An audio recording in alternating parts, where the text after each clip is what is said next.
एक छोटे से गांव के किनारे एक बहुत पुराना और सुनसान घर था। उस घर के बारे में गांव में अजीब अजीब कहानियां मशहूर थी। लोग कहते थे कि कई साल पहले वहां एक परिवार रहता था, माता, पिता और उनका एक छोटा बेटा। लेकिन एक रात उस घर से अचानक चीखों की आवाज आई और उसके बाद वह परिवार कभी दिखाई नहीं दिया। अगले दिन गांव वालों ने घर का दरवाजा खुला पाया, लेकिन अंदर कोई नहीं था।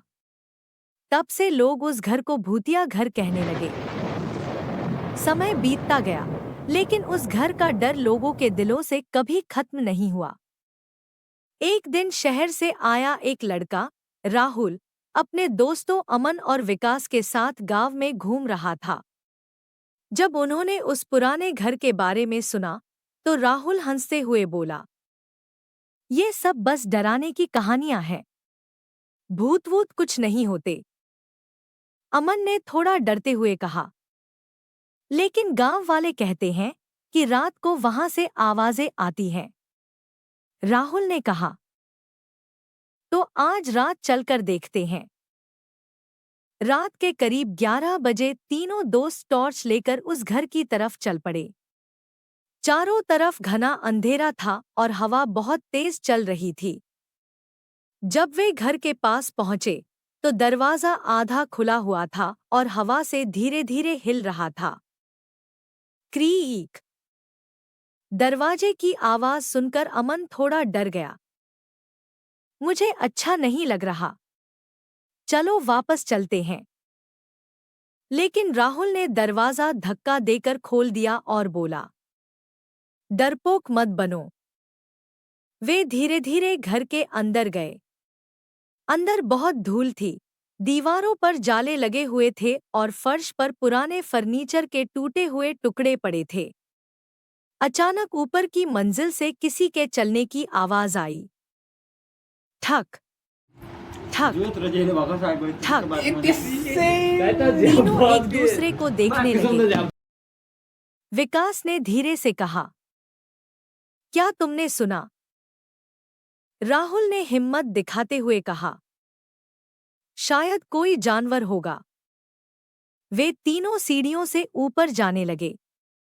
जैसे जैसे वे ऊपर पहुंचते गए, हवा ठंडी होती जा रही थी। ऊपर एक लंबा गलियारा था और उसके अंत में एक कमरा था जिसका दरवाजा थोड़ा खुला हुआ था। जैसे ही वे उस कमरे के पास पहुंचे, दरवाजा अपने आप धीरे धीरे खुल गया। अंदर एक पुराना कमरा था और सामने दीवार पर एक बड़ा आईना लगा हुआ था। टॉर्च की रोशनी जब आईने पर पड़ी, तो उन्हें लगा जैसे आईने में उनके अलावा कोई और भी खड़ा है। अमन ने घबराकर पीछे मुड़कर देखा, लेकिन वहां कोई नहीं था। अचानक कमरे का दरवाजा जोर से बंद हो गया। धड़ाम। टॉर्च झपकने लगी और फिर पूरी तरह बंद हो गई। कमरा अंधेरे में डूब गया।